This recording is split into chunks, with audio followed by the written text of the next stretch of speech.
Hello everyone and welcome to SUNUP. I'm Lyndall Stout. Despite some decent rainfall in parts of the state in late September, it is dry once again and the extended forecast does not look promising. To get some guidance and for an update on winter wheat planting in Oklahoma, SUNUP's Elizabeth Hokett talked with our OSU Extension small grain specialist, Dr. Amanda Silva.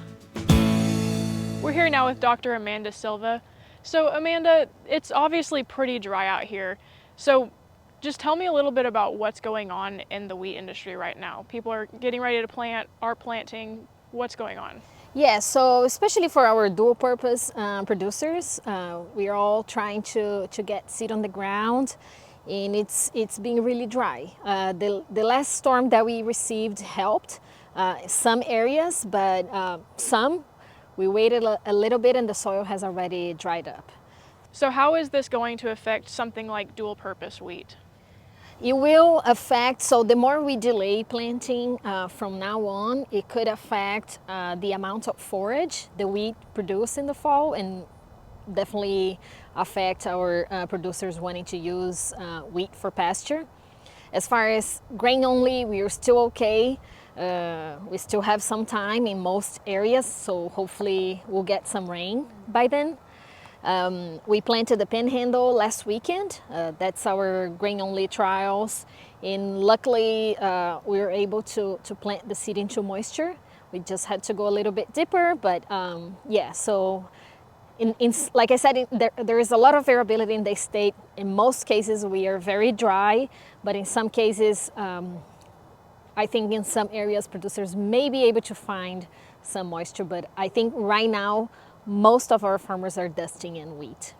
And it sounds like there's not really a super high chance of us getting rain anytime soon. So if that is the case, what's your recommendation for farmers?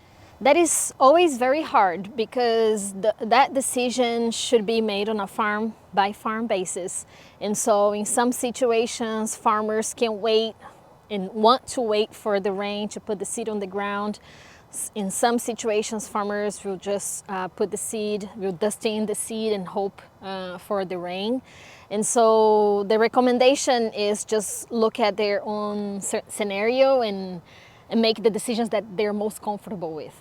So in our case, we are waiting in some situations. In some, we are going to dust in, hoping that we'll get rain. And we, especially having so many trials in so many locations in the state, we might not get there in some locations in time. So in some situations we'll dust in, and in some situations we'll wait for the rain.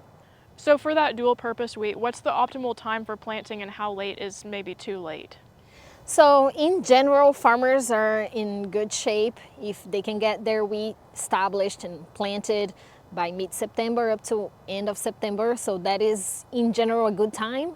And then if the conditions are good in the fall, if we have moisture like last fall, those are good years for forage production. Now, as we start getting into October, then the prospects that we are going to have enough forage for them to use to feed cattle, that starts to decrease. So the more we start getting away from that September window, then the more we'll have issues with fall forage quantity for cattle.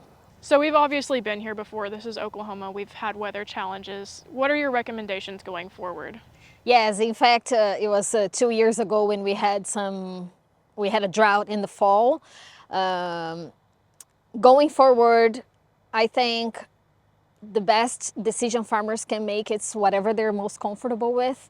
So like I said before, some people will be more comfortable putting the seed on the ground and waiting for the rain. Some operations will be better if they just wait for the rain, then they can change things. So yeah, with this weather, it's just hard. Yeah, so hopefully the forecast is gonna change and we'll see some rain coming to Oklahoma.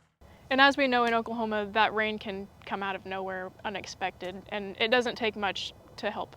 Yes, at this stage we don't need a lot of rain. So what we want is a little bit of rain to help the wheat to emerge, to germinate and emerge. and a little bit more rain to sustain that seedling. So that is very important. A situation that we don't want is some moisture that is enough for seed to germinate, but then not enough moisture to sustain that seedling growth. And so, yes, we always face these situations here in Oklahoma, and we always do the best we can. All right, Amanda, thanks for the updates. Amanda Silva, small grain specialist here at Oklahoma State University.